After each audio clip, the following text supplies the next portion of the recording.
seorang itu terluka misalkan ya pada saat kita kena pisau misalkan, itu ada jaringan yang terluka, maka tubuh itu akan mengeluarkan sel-sel baru untuk menutup luka tersebut gitu. Nah, apabila jadi sel baru itu baru tumbuh setelah diperlukan, ada proses pertumbuhan begitu.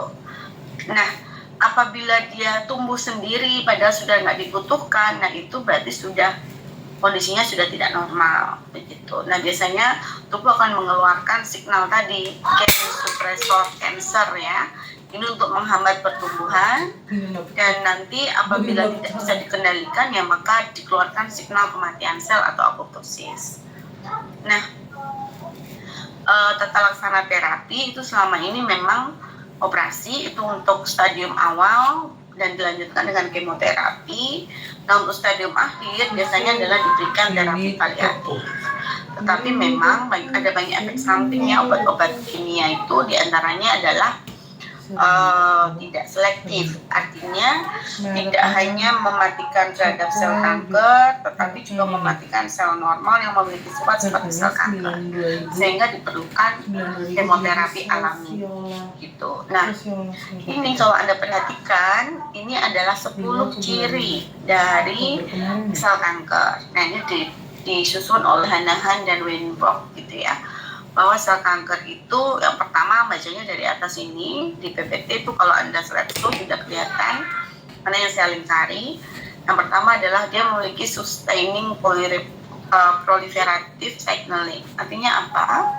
Kalau sel normal itu tumbuh karena tubuh memerlukan, tapi sel kanker itu enggak, dia memiliki signal pertumbuhan sendiri. Jadi dia tiba-tiba tumbuh sel begitu.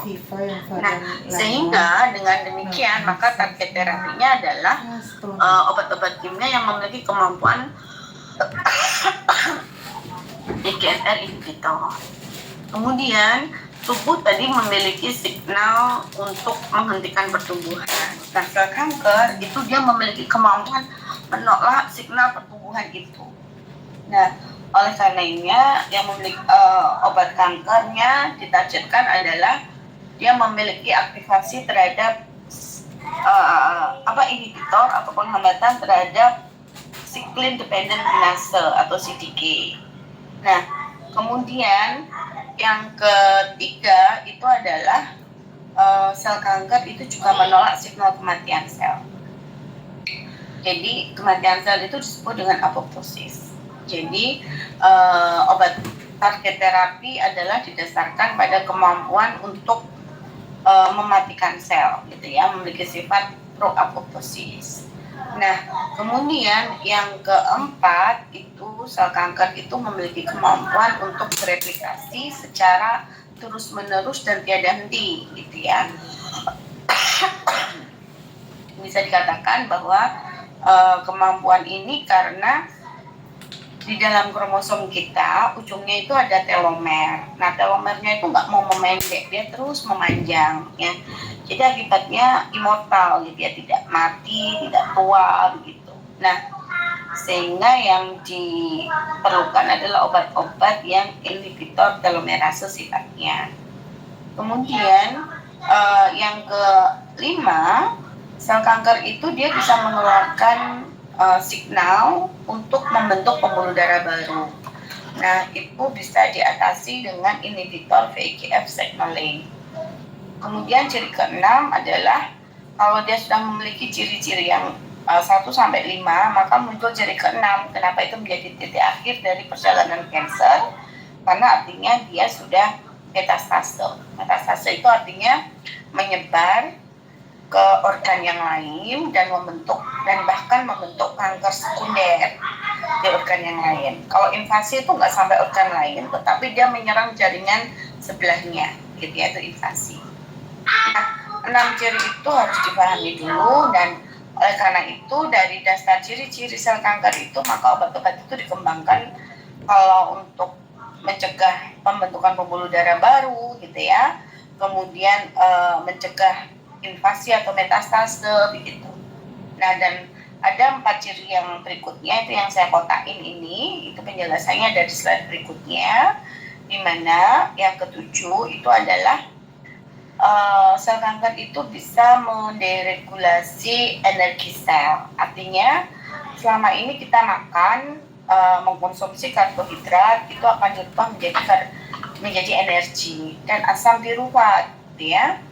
Tetapi sel kanker itu bisa mengubahnya, karbohidrat yang diperoleh tadi bukan menjadi asam piruvat tetapi asam laktat. Kenapa? Asam laktat ini memiliki atom C yang lebih banyak dibandingkan dengan asam piruvat, sehingga asam laktatnya bisa digunakan untuk bahan baku pembentukan sel kanker baru. Kemudian yang berikutnya, yang ke-8 adalah bahwa sel kanker itu bisa mengabaikan kerusakan atau mengabaikan sinyal yang dikeluarkan oleh sistem imun. Kemudian dia juga memicu terjadinya inflamasi, ya. Orang kanker itu kan membengkak gitu ya organnya gitu ya. Dia juga mendorong organ sebelahnya sehingga ada pembengkakan atau inflamasi. Dan ciri yang terakhir, semuanya itu dikendalikan oleh genom, ketidakstabilan genom dan mutasi. Sebentar, saya minum dulu.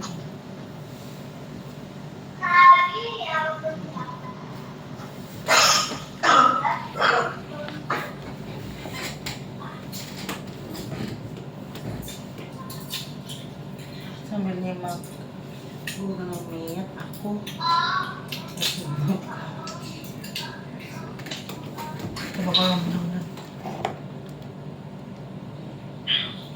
Nah, ini ya, ini ada di slide berikutnya penjelasan tadi.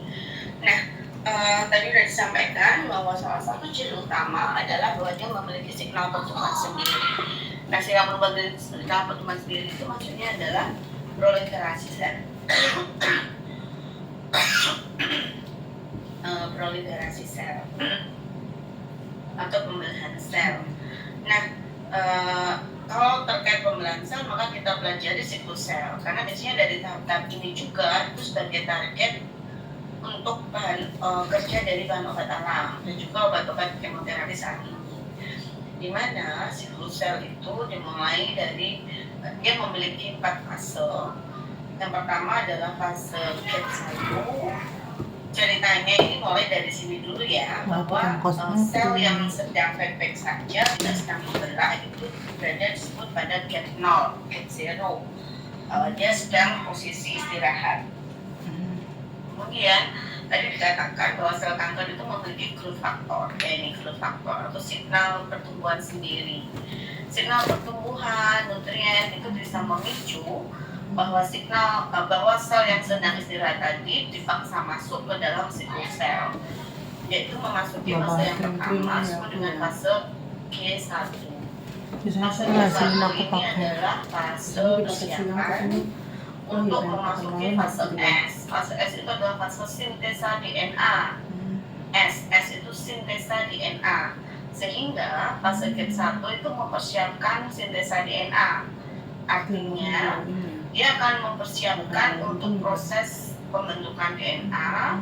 Berarti ada fase di G1 ini adalah pembentukan asam amino, pembentukan protein dan seterusnya, asam amino, kemudian RNA dan seterusnya. Jadi yang diperlukan untuk sintesa DNA.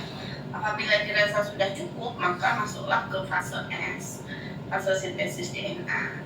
Nah, setelah dilakukan proses sintesis DNA, maka akan mendorong untuk masuk ke fase G2. Nah, fase G2 ini adalah fase di mana sel sedang mempersiapkan proses fase M, mitoksis gitu. Jadi pada G2 dipersiapkan untuk pembelahan sel gitu. Kalau sudah siap, maka akan masuk ke fase M atau fase yang terakhir, yaitu mitosis. Nah, itu bagian terakhir dari proses proliferasi. Jadi dari kanker yang secara umum ini kalian akan paham bahwa proliferasinya, bagaimana sel itu bisa membelah, gitu ya. Dan nantinya ini adalah fase-fase yang terlibat di dalamnya. Dan obat-obat kanker itu bekerja di beberapa target set itu. Nah, ini adalah penemuan obat kanker di Indonesia itu cukup besar peluangnya, karena Indonesia itu memiliki diversitas bahan alam yang terkaya kedua setelah Brasil, gitu ya. Jadi dia maka ini ada beberapa obat yang digunakan untuk senyawa-senyawa untuk bahan alam yang sudah diteliti dan dia memiliki aktivitas kanker. Nah, ini mekanisme umum ya. Itu saya katakan bahwa targetnya memang merusak DNA sel kanker, gitu ya. Nah, prosesnya panjang. Ini adalah obat-obat yang bekerja pada setiap tahapan. Nah, seperti yang saya sebutkan tadi bahwa proses pembentukan sel itu alurnya panjang, dimulai dari pembentukan asam amino dulu. Nah, obat kanker itu bisa menekan pada tahap itu, seperti metcaptopurin, biobuatin, methotrexate, bentostatin, itu bisa menghambat sintesa urin. Nah, ini daerah sini bekerjanya. Sedangkan pirimidin ini dihambat oleh pala-azaripin. Nah, kedua asam amino ini diperlukan untuk membentuk tahap berikutnya, yaitu pembentukan ribonukleotida. Nah, kemudian ribonukleotida dengan enzim ribonukleotida redutase akan diubah menjadi deoksiribonukleotida. Nah, ada obat kanker hidroksiurea, dia menghambat ribonukleotida redutase ini. Kemudian setelah terbentuk deoksiribonukleotida, ini juga dihambat oleh obat kanker, yaitu limafluorourasil, gitu ya, dan juga methotrexate ini juga bekerja pada penghambatan deoksiribonukleotida. Kemudian deoksiribonukleotida ini akan dirubah menjadi DNA. Nah, obat kanker itu ada yang menghambat kerja sintesis DNA, jadi jangan sampai terbentuk DNA, yaitu obatnya contohnya adalah sitaramin. Tetapi ada juga yang sudah terbentuk rantai DNA dan ini dirusak oleh obat kanker, contohnya bleomycin, etoposид, tenoposид. Nah, ini dia mengikat, merusak DNA, gitu ya, dan mencegah repair, perbaikan.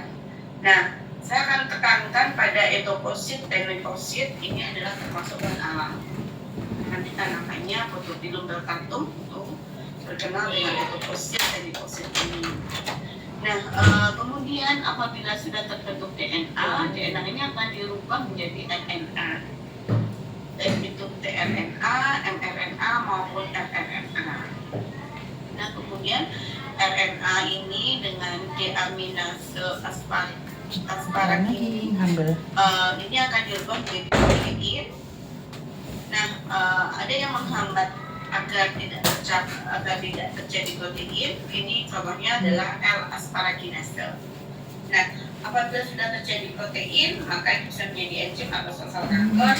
Kemudian ini ada yang obat kanker yang bekerja dengan merusak mikrotubulus ini, menghambat fungsi dari mikrotubulus. Itu contohnya adalah alkaloid vinca. Di sini adalah vinca vincristine dan juga vinblastin, dan juga dari colchicine. Colchicine adalah Colchicum autumnale, gitu ya. Karena kita membahas fitomedicine, maka tolong dipahami dan dihafalkan nama latin dari obat-obatan. Nah, ini rangkumannya beberapa obat, gitu ya. Kemudian saya akan kenalkan juga, selain itu mekanisme umum, gitu ya, ada beberapa penelitian yang sudah sampai ke mekanisme molekuler dari obat-obat bahan alam yang sudah diteliti. Nah, Dua hal yang terpenting tadi terhadap yang atas ini, growth factor. Jadi growth factor ini, growth factor reseptor, ya reseptor pertumbuhan. Apabila terikat oleh substrat, maka reseptor ini akan aktif. Apabila reseptor ini aktif, maka dia akan mengaktifkan downstream di bawahnya ini, ya, jalur-jalur protein yang ada di bawahnya. Coba dilihat. Dari aktivasi growth factor akan mengaktifkan RAS, mengaktifkan RAF, MEK, kemudian MEKK. Kemudian ini akan bertranslokasi ke inti sel dan mengaktifkan MIK, mengaktifkan MAX, kemudian ini mengaktifkan regulasi gen untuk proliferasi sel. Maka diharapkan obat kanker ada yang bekerja dengan menghambat salah satu protein pada jalur growth factor ini, begitu ya. Coba perhatikan, kalau ini tanda panah itu menunjukkan aktivasi. Kalau ini ada tanda silang, bukan tanda panah ya, tanda stop gitu, strip seperti BCL ini menghambat ini artinya. Nah, ada dua fase tadi, proliferasi melalui growth factor bisa atau melalui faktor-faktor yang lain, tetapi intinya ini semuanya bisa memicu proliferasi, jadi harus dihambat.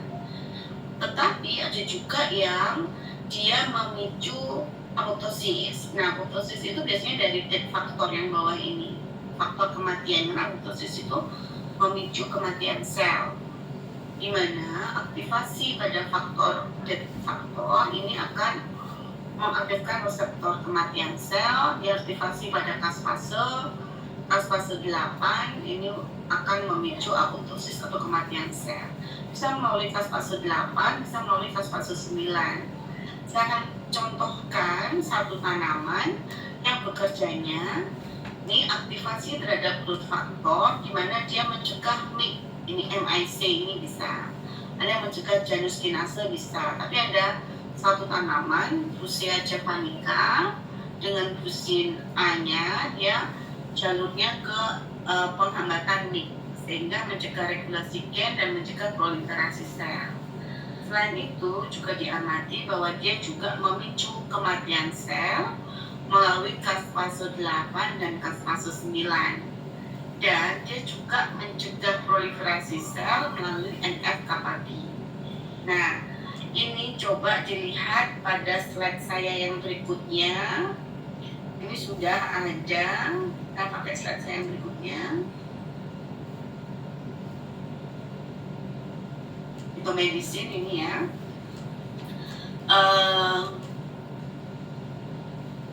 Coba ini ada brucine. Coba ya kita lihat. Nah, ini brucine. Saya akan membahas ini, Brussia javanica. Kalau Anda perhatikan, Brussia javanica itu dari buah Makassar, bahasa Indonesianya. Kemudian ada banyak nama daerahnya, ada Beru, Dadi-Dadi, Sikalu, dan seterusnya. Ada banyak kandungan zat aktif, tolong diamati mana yang spesifik gitu ya.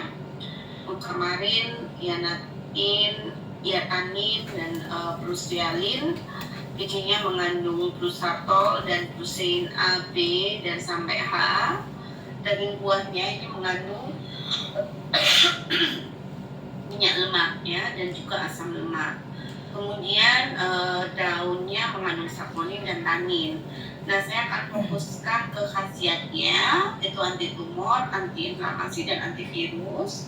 Karena kita bahas anti kanker, saya juga akan tunjukkan kepada Anda lebih detail terhadap aktivitas anti kanker dari Brussia javanica tadi, karena isolatnya yang bernama brucin A. Nah, ini ya, brucin A dia memicu apoptosis dan juga menghambat gen CMYC, tadi sudah saya tunjukkan, dan menghambat nuklear faktor kappa B atau NF-kappa B. Tadi juga sudah saya tunjukkan jalurnya. Selain itu, brucin A itu juga menghambat enzim DNA topoisomerase, sehingga mencegah pembentukan DNA ya, khususnya untuk yang berperan dalam proliferasi sel kanker.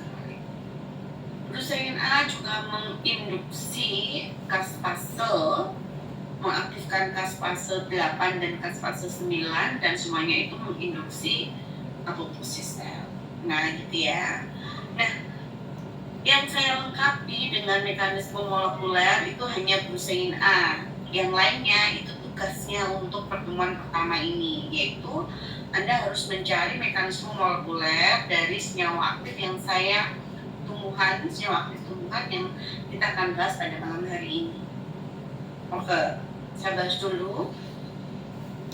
Kalau tadi kita membahas tentang kanker, Anda harusnya sudah lebih paham ya akan kalimat-kalimat proliferasi, apoptosis itu apa gitu ya. Kita sudah bahas tadi. Dan kanker itu identik dengan kemoterapi memang. Nah, tetapi untuk bahan obat alam sebagian besar itu bukan sebagai kemoterapi, tetapi kemopreventif. Nah, tadi dikatakan ada senyawa kimia yang memicu terjadinya kanker ya. Nah, ini ada senyawa kemopreventif, itu dia menghambat aktivasi metabolit. Jadi dia masih prokarsinogen, dihambat agar tidak terjadi metabolit karsinogen. Nah, ini disebut dengan agen pemutus begitu ya, pencegah, biasanya elagat, asam elagat, indol 3 karkinom, sulforafan, dan flavonoid. Nah, apabila karsinogen itu sudah memicu kerusakan DNA dan mengakibatkan mutasi, tadi penjelasan saya seperti di slide pertama, maka ada obat-obat yang mencegah agar tidak ada interaksi dengan DNA sel. Kemudian DNA yang sudah mengalami kerusakan tadi dicegah agar tidak mencapai atau berubah menjadi sel kanker ganas. Nah, itu disebut dengan agen penekan, promosi, dan progresi. Bisa senyawanya adalah beta karotin. Beta karotin itu terkenal ya dari wortel, kurkumin itu dari Curcuma santoriza, Curcuma domestica gitu ya. Ada gingerol itu dari jahe, Cingiber officinale, kemudian epicalocategin dan lain-lainnya. Nah, bedanya apa sih antara kemoterapi dengan kemopreventif? Nah, ini coba diperhatikan. Kemoterapi itu diberikan untuk penderita kanker karena memang dia sudah sakit. Tapi kalau kemopreventif ini untuk orang yang belum sakit karena pencegahannya sifatnya bisa untuk orang yang normal atau masyarakat yang berisiko tinggi. Nah, tujuannya apa? Kemopreventif itu pencegahan, jadi menghambat terbentuknya tumor. Kalau kemoterapi yang menghilangkannya. Tetap mekanisme kerjanya bisa macam-macam. Ini bisa tadi angiogenesis tadi ya, yaitu pembentukan pembuluh darah baru, atau mencegah terjadinya metastase. Tadi udah dijelasin apa itu metastase, apa itu angiogenesis. Nah, senyawanya kalau untuk kemoterapi itu toksisitasnya tinggi ya, karena memang diharapkan bisa menginduksi apoptosis. Mekanisme kerjanya itu harus racun kan, agar sel itu bisa mati begitu. Tetapi untuk kemopreventif itu sebaiknya malah jangan yang toksik, karena ini preventif dan diberikan untuk masyarakat yang masih sehat gitu ya. Jadi mekanismenya yang menekan aktivasi atau menekan perkembangan tumor begitu saja.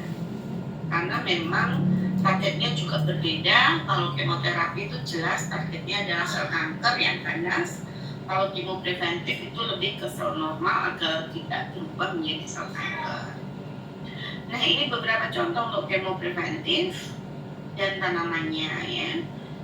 Sekilas tadi udah saya sebutkan ya, kunyit, mulawak itu dengan zat aktif kurkumin, jahe, gingerol, teh jahe, lombok, capsaicin, kedelai, genistein, tomat itu dari lycopene ya, anggur, resveratrol, madu, phenetyl caveat, bawang putih itu diallyl sulfida dan seterusnya. Kemudian ini beberapa laos ya, lengkuas, mugunji, pangle, seledri itu Apium graviomens, kayu legi itu kayu manis ya, Cinnamomum burmani dengan zat aktifnya glycyrrhizin. Nah, kemoterapi sekarang kita akan bahas detail. Kalau kemoterapi itu kalau dari isolat yang lama itu dari vincristine, vinblastin, epipotofilotoksin, aksan, dan kamtotesin. Beberapa juga sudah ditemukan isolat baru, iridoid, peptida siklik, H-siklopentabenzoffuran, kemudian vagiosperoidol gitu ya. Nah, pertama kita bahas vincarosel. Nah, vincarosel tangkap darah. Langsung kita dengar ya. Zat aktifnya adalah vincristin dan vincristin. Zat aktif lainnya ada saponin, flavonoid, dan tanin. Ini khasiatnya bisa dibaca sendiri. Nah, mekanisme kerjanya coba Anda perhatikan. Ini hanya menghambat proliferasi sel kanker pada tahap metafase atau mitosis. Jadi dalam menghambat proliferasi pada siklus sel tadi. Tetapi dia juga ternyata penghambatan pada sintesa DNA, sehingga proliferasinya dihambat. Cuma mekanisme molekulernya seperti apa belum ada, melalui gen apa saja yang dihambat belum